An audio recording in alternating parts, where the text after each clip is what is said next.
Bismillahirrohmanirrohim. Assalamualaikum warahmatullahi wabarakatuh.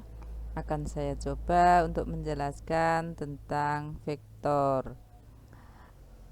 Perhatikan, ini saya mempunyai ilustrasi sebuah mobil. Nanti akan saya gerakkan dari pangkal ini, dari startnya di sini sampai akhirnya ya ke depan ini. Nah, lintasan mobil ini tadi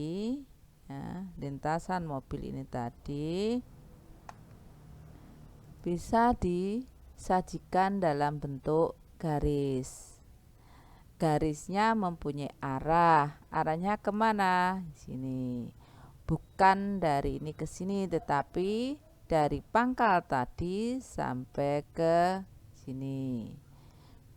Nah, kita lanjutkan. Mobil yang bergerak tadi dengan arah ke depan adalah salah satu contoh dari vektor, dari lintasannya yang di sini ditekankan. Perhatikan, ini ada garis. Apakah garis ini mempunyai arah? Tidak, betul. Ini tidak mempunyai arah, maka ini hanya sekedar besaran, bukan vektor. Nah, yang di sini bagaimana?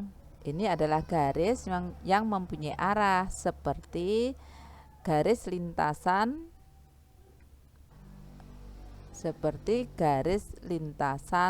mobil yang tadi, ya, mempunyai arah dari pangkal sampai ini, jadi arahnya ke sini.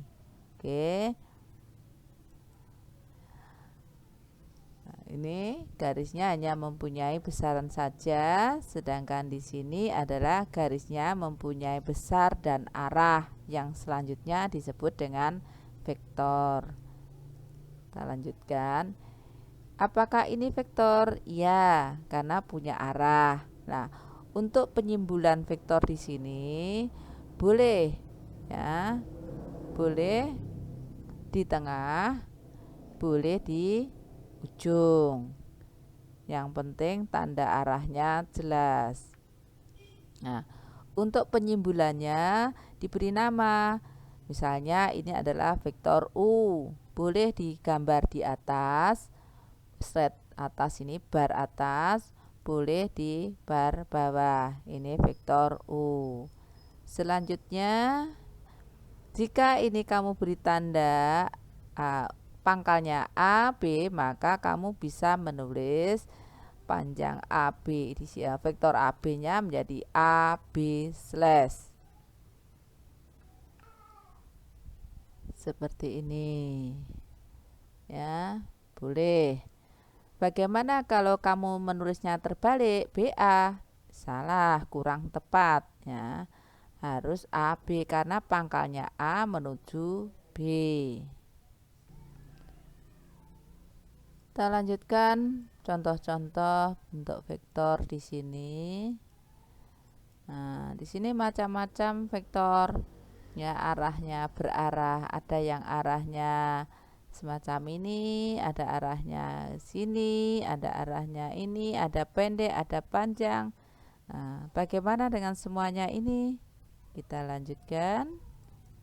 Nah, nih B ini jelas bukan vektor, hanya garis. Bagaimana menentukan panjangnya garis ini?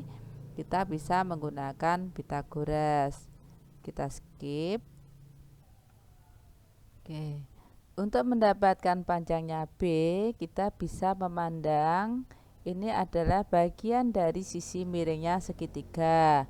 Boleh kalian memandang segitiganya dari bawah ini, ataupun boleh memandang dari atas sini. Panjangnya B, yaitu kita mulai dengan aturan Pythagorasnya, yaitu B kuadrat sama dengan 3 satuan, berarti 3 kuadrat ditambah dengan 1, 2, 3, 4, 5 1, 2, 3, 4, 5, 6 6 kuadrat. Kalian bisa menghitung sendiri. Nah, itu kalau panjang garis. Sekarang bagaimana kalau vektor? Cirinya vektor tadi adalah garis yang mempunyai arah. Ini mempunyai arah. Ini juga mempunyai arah. Ini juga mempunyai arah. Untuk menentukan panjang vektor atau modulus vektor sama caranya. Oke, tapi kita tentukan dulu komponen vektor ini. Kita mulai dari vektor C. Untuk menentukan komponen vektor, kita harus tahu pangkalnya dulu. Di sini pangkalnya di sini. Mau menuju ke ujung ini, maka gerakannya yang mendatar dulu, bukan ke atas. Kalau ini kita bisa mengukur dari ini dulu ke sini bisa, tapi kalau vektor harus yang mendatar dulu. Jadi yang mendatar 1, 2, 3, 4, 5, 6. 6. Jadi yang mendatar 6, terus yang naik 1, 2, 3, 4. 4. Nah, ini disajikan dalam bentuk komponennya semacam ini.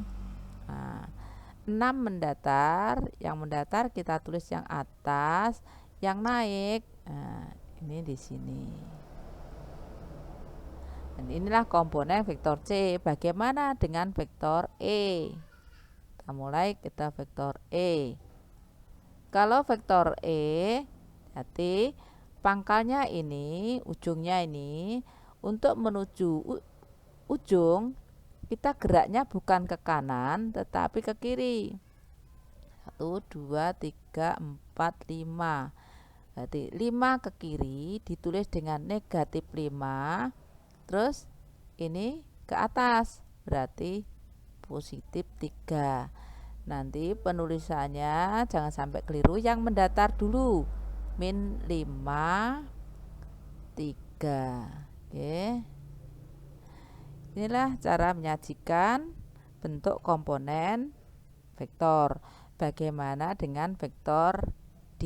Silahkan nanti dicoba bagaimana dengan vektor D.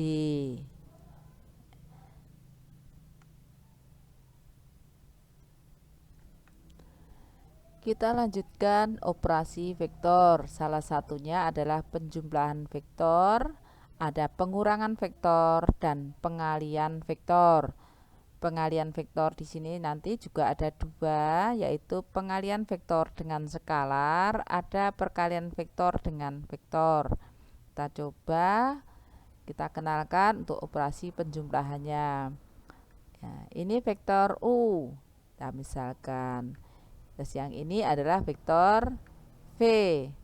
Jika vektor U ditambah dengan vektor V, maka langkahnya vektor V-nya kita kita geser ke arah ujungnya vektor U. Jadi dijumlahkan itu artinya dilanjutkan. Ya. Bentuknya bagaimana? Bentuknya tetap. Ya, bentuknya tetap, hanya menggeser gini. Oke. Nah, nanti hasil menjumlahkannya adalah dari pangkal yang awal sampai ujung akhir. Inilah U ditambah V.